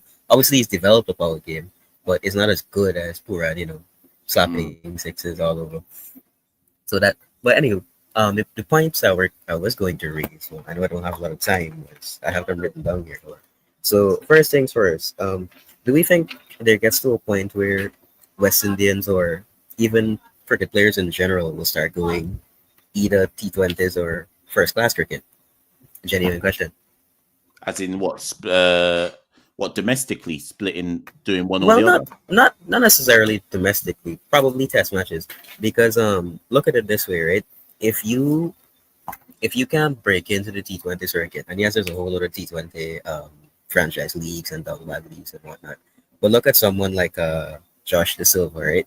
If De Silva can't develop a fast game to get into the kind of B leagues around the world, is there an argument to just tell Josh, focus on your first class and we'll make you captain and just let you bat in the middle order and you're secure there? But I kind of feel like, are we not already at that stage though, where people no, maybe But you see, when you look at other teams around the world, don't they have loads of players who like, you have multi-format players? Our only multi-format, in fact, no, we haven't got anyone. West Indies don't have one multi-format. Probably guess Alzari. But Alzari doesn't even make it in the test team all the time. Bowler anymore. So we actually have no multi-format player. And other test nations, the best ones, everyone plays not everyone, but a lot of their players play across the format. So I'm not sure if I would be encouraging players to only specialize in one. You see, like England, I'm not saying England are a great team, but you see how someone like Ben Duckett can just seamlessly play his style across tests, ODIs and T20s. So I don't know what the better way to go about doing it is, but I don't know. I don't know which one's got the better merit. Yeah, fair enough. But other than that, what do we do with the youngsters now that we've seen our best T20 player league? Like, do we try to give them multi-year? Like, you look at a Jewel, right, and a Jediah Blades, Nathan Edward type. Do we just look at them, give them multi-year contracts, and then essentially just try your best to encourage them and tell them that, you know, this is a place for you and we have a future for you here, and essentially we just try to butter them up so that they stay with us. Like what do we do now? The Pooran just like, you know, he's just gone. So what does that say to them? Jewel Andrew will be a very interesting test case. So he's currently 18. We should have a prediction as to what age will Jewel Andrew be when he rejects a West Indies central contract. That's the telltale sign here. So we can say, I'll give Jewel Andrew a this, give him a that. But what age will he be when he decides, actually, this central contract restricts my freedom and ability to go and do X, Y, Z? For now, I'd certainly be giving... West Indies have currently given out, 1-year contracts and then multi-year contracts. The next round of West Indies contracts, Jewel Andrew should be getting something that signifies a commitment to his development. I don't know what that is, but it needs to be something. Definitely more than 2 years. Like I give him a 2-year, 3-year contract if I can. Yeah, but it might be... last point be gone. Yeah, you were saying. I was just going to say, if they gave him anything more than that, it'd have to be like a 3-year developmental contract. So, because remember, Shea Hope's on a 2-year contract, right? So it can't be like Jewel Andrews on a 3-year contract and that's worth more than Shea Hope. So you can give somebody like a developmental contract that's worth an equivalent to something, but it can't be. Do you see where I'm coming from? Yeah, I get it, because it basically signifies that we think you're gonna be better than Shea Hope. We don't want Hope feeling like, a youth man could come in and get more years. But anyway, final point before I leave, because I know you want to go to sleep. Yeah. Do you think the West Indians have lost what made us great at T20 cricket? And by that time, we mean being able to consistently always clear the boundaries, right? Because look at it like this, right?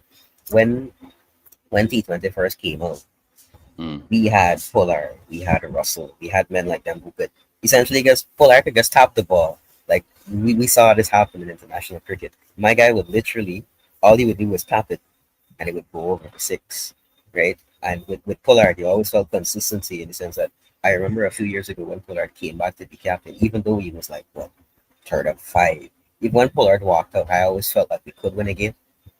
Yeah, there was always a factor there in the sense of like, Pollard's a finisher, but he's a consistent finisher and could clear the boundaries, right? And so we look at Pollard and we look at Russell, right?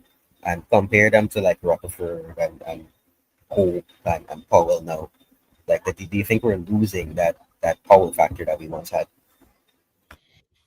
I think that we don't have. So I can't remember who said it. I don't even know if it was actually you. Pooran's our only 360 player, right? And when I look at other teams around the world, they don't just have one Nicholas Pooran. They seem to have like 2 or 3 of them who can do, like you see in that second T20, there's a couple of times when Johnson Charles tried a reverse sweep or reverse slog, and it looked ugly as hell, right? He looked like me with my bad knees trying to get down to something. And I say that, I use that as an example to say that I just don't think our squad, also not our squad, I don't think we're as versatile as the other leading teams in the world. So what made us stand out in 2012, 2014, 2016, everyone can do that now, but they can do that and more. Whereas all we can do on a good day is do that. And I just don't think we've got the versatility with the bat or the ability to contain with the ball, certainly outside of our own conditions, to be regularly competitive versus the top tier teams. So it doesn't mean we've lost what made us. We've still got what made us. It's just that's not good enough anymore. We've not evolved beyond that. Yeah, fair enough. Anyway, other than that, last thing, do you think there's a point where you kind of just get tired of seeing T20 leagues and we'll see Test match get us across kind of resurgence like what happened last year? Yes, is a short answer to that. I find T20 cricket, outside of bilateral internationals, where there seems to be a significant... I just find T20 cricket boring. I tried to watch IPL this year and tapped out after 1 week, maybe 2. I'll try to watch CPL this year. Obviously, it starts like midnight in the UK, so maybe more than the earlier games. But I just don't. I find it hard to build any connection with any T20 team in any tournament. So I just find it boring as a result. Whereas when West Indies play, at least I know I don't have to create a connection. I know why I'm supporting the West Indies. I couldn't care less about Lucknow Super Elves. Like, that means nothing to me. And similarly, any other team in any of the other leagues. And you look at any sport in the world, and this is any sports fan, unless you're like an absolute sports tragic who will just watch anything and everything, no sports fan can just tune in to random leagues and go, I'm just watching this without feeling a connection. And T20 cricket just doesn't make me feel anything. Certainly not anymore anyways. Well, that's fair enough. But anyway, I'll just remind you about you said you wanted to do a show with the kind of young people, so like people in my age. Yeah, haven't forgotten. On the 30th.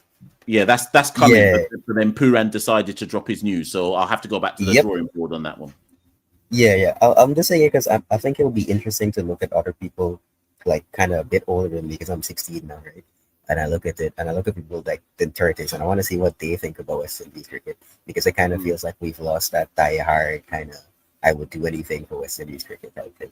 But anywho, I'll leave you with that. If I have any other thing, I'll text you on Insta, like how you do. So I'll catch you later, Mash. No problem. Thank you so much.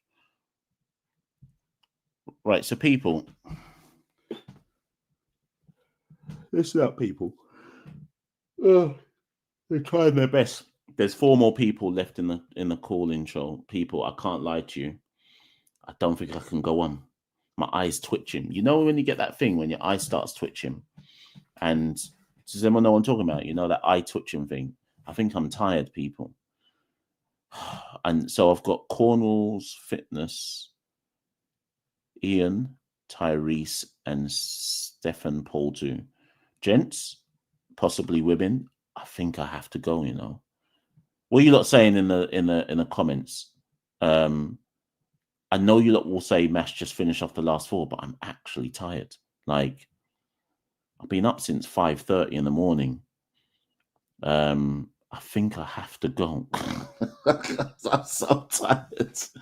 I can't go on anymore. I might have to just drop my retirement and just go. Cornwall's fitness trainer says, Mash, I'll keep mine short. Okay, one more. But the thing is, I can't have a convo. So I'm gonna listen, but you just have to make the points.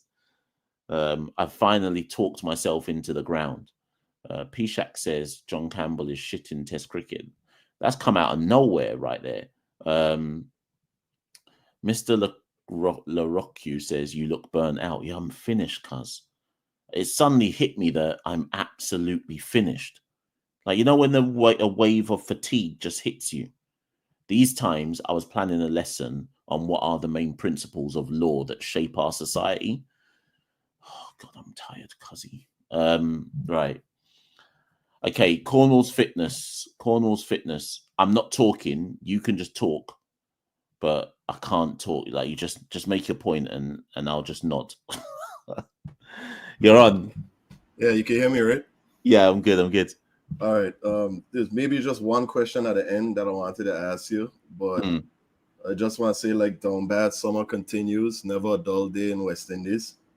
I got my W already for the summer. Anguilla had a clean sweep of the Leeward Islands T20 tournament. Yeah, I saw that. So I think Jamal Hamilton was like the best player of the tournament. Where was that competition held? Which island was it held in? It was held in Antigua at the Viv Richards Stadium. Oh, the whole thing. So who played in it? Antigua, Anguilla, who else? Antigua, Anguilla, you had Combined Islands, which was Montserrat and St. Martin. And then the Virgin Islands was the British Virgin Islands and the Virgin Islands together. And your usual St. Kitts and Nevis. Okay, so and the final was obviously Antigua versus Anguilla. Who did you watch all of it or most of it or? I watched maybe 2 games because they were going on while I was at work. But yesterday was the final, and I made sure I watched the final. So how significant would that have been? Because I didn't get to watch any of the highlights. I saw bits and pieces. I saw highlights of the final. But as a Leeward Islands T20 tournament, I think Cool and Smooth had something to do with it. How significant would you have said that was? And is that something that you'd like to see happen more often?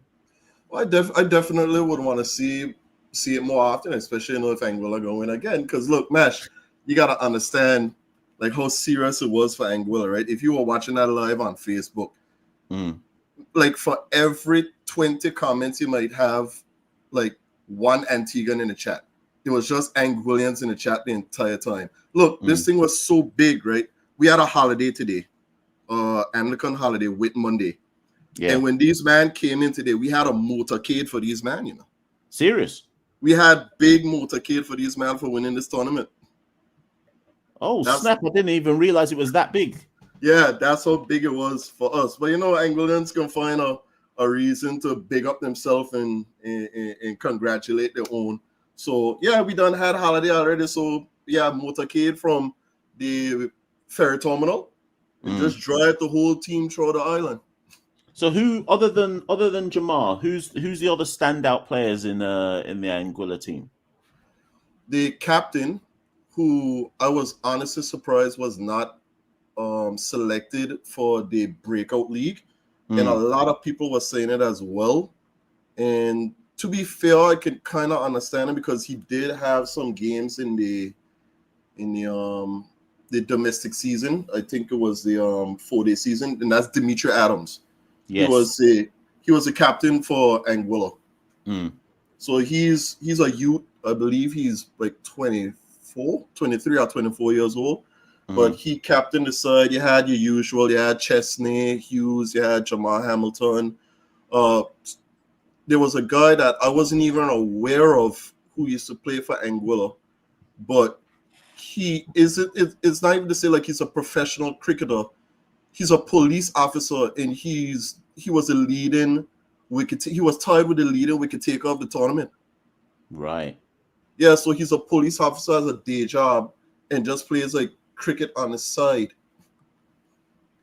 But in terms of like the experience that we had to say like a regional presence, it would have just been like Jamar, Chesney, and Dimitri. Everybody else, the cricket is something that they do on the side, but they got like main jobs, whether it be police, whether it be in tourism, whether it be something else.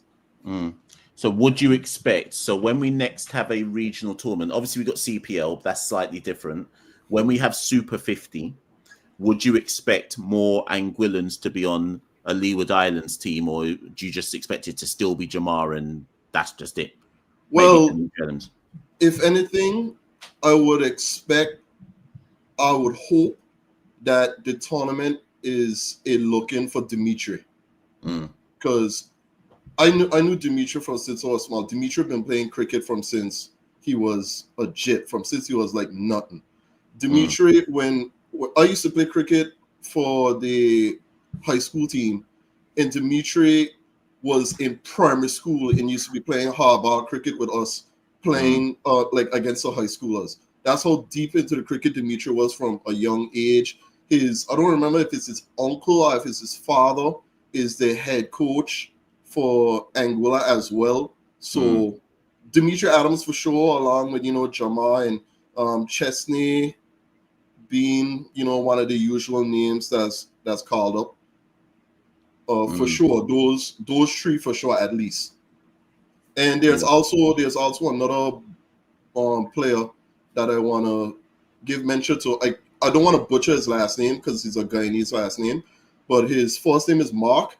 They throughout the tournament they were calling him the Wonder Bowler and he got the wicket of Cornwall, and the bowler, the batsman who batted right after Cornwall was nearly on a hat trick, but the ball dropped short on the boundary, else he could have gotten a hat trick. But him as a bowling prospect is also someone that, like, I think people should look at.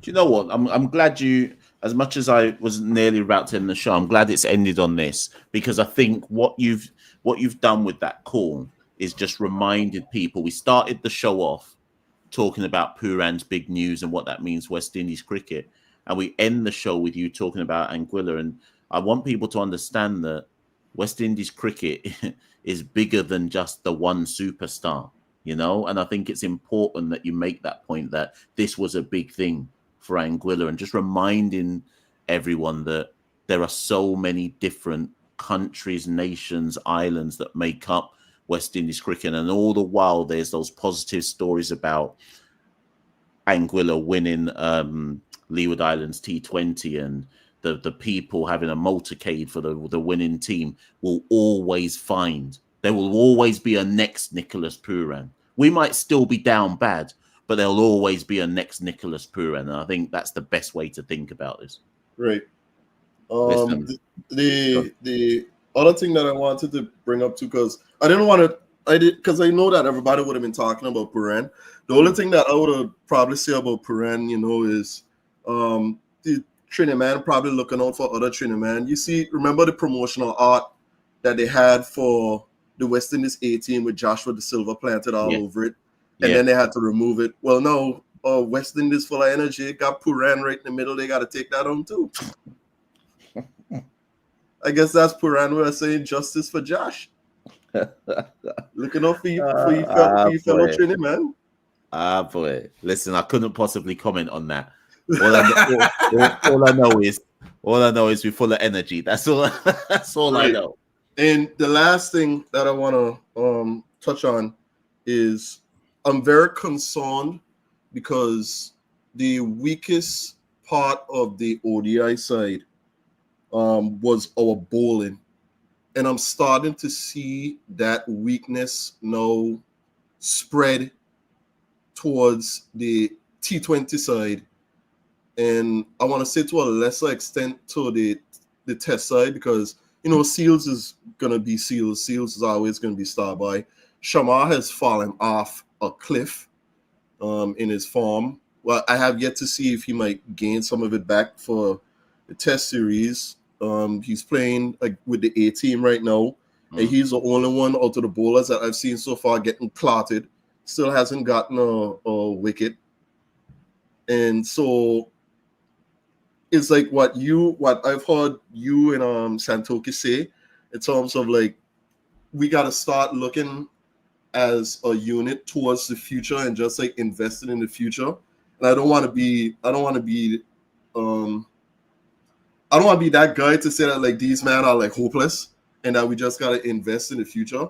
But in terms of future prospects, what ideas would you have to be able to aid their development to make sure, especially the bowling side of it?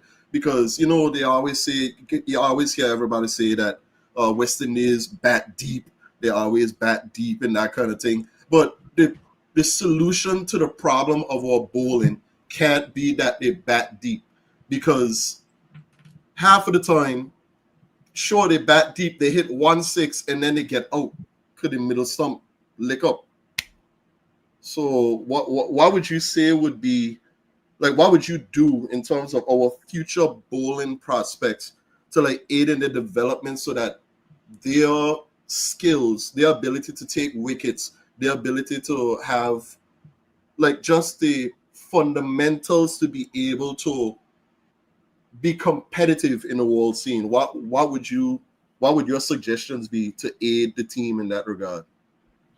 Okay, so just two things I've got for it. Number one, similar to what they did late last year when they took 7 or 8 of our most promising batters and took them to India for 3 weeks to do like a batting camp, like a super intense batting camp in spin conditions and learning to bat time. You have to do that with the bowlers. I'm not saying they must go to India, but they got to go somewhere. I can't remember when I last made this point. Who did I make this point to? It might have been on the last show that I recorded. I'm going to say it again because not everybody watched it, because I think that's only got like 2.5K views on it. So I'm going to say it for the remaining people in this chat, right? You cannot heal in the same place that caused you trauma, right? Say that again. You can't heal in the same place that caused you trauma. The West Indies domestic system is not fit for purpose anywhere in the Caribbean. Not Jamaica, not Trinidad, not Guyana, not Barbados, not the Leewards, not the Women's. It's not fit for purpose anywhere, right? So expecting us to be able to develop and nurture. Yes, okay, we've got the academy, but that's going to take time. So expecting us to be able to develop and nurture players within the Caribbean, I just think it's unlikely. Every now and again, we'll find a rough diamond like a Shamar Joseph, but name the last player Jaden Seals, but name the last player we developed to be a top class professional, right?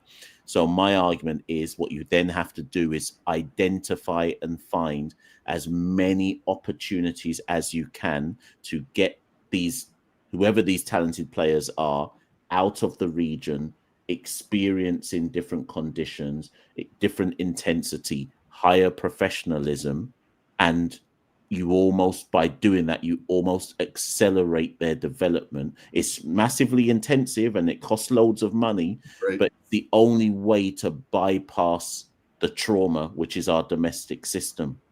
But how you do that and which players you identify to do it with, that's another question altogether. But that's what my approach would be. All right. I can leave it there. You got to sleep. You got to walk on. So, thanks for having me on. Have a good night, man. No problem. Take care. All right. Bye. Yes, people. So that's that. Let me just take a big yawn. Let me just take a big yawn and lean back in my seat for a bit before I lock off this show. I'm hella tired out here. I'm tired, cuz 2 hours. How greedy. Right. Fam, I gotta go. Pooran's retired. I feel to retire. It's with a heavy heart that I announce my retirement from West Indies cricket podcasting. I will always have love in my heart for West Indies cricket, but it's time now for me to consider my next journey in the podcasting world. I want to thank you all for giving me this opportunity, and together we will all rally around the West Indies at all times. I'll be Machel St. Patrick here at one half of the Caribbean Cricket Podcast. Santoki and I will be back tomorrow with an actual show on Nicholas Pooran. But for now, I have to go and sleep. I've got to get up in 5.5 hours to run after these unruly youths at school. So I beg you, let me go now. I'll see you all very, very soon. Like, share, subscribe, all of that. See you lot very, very soon. West Indies Cricket, Caribbean Cricket Podcast.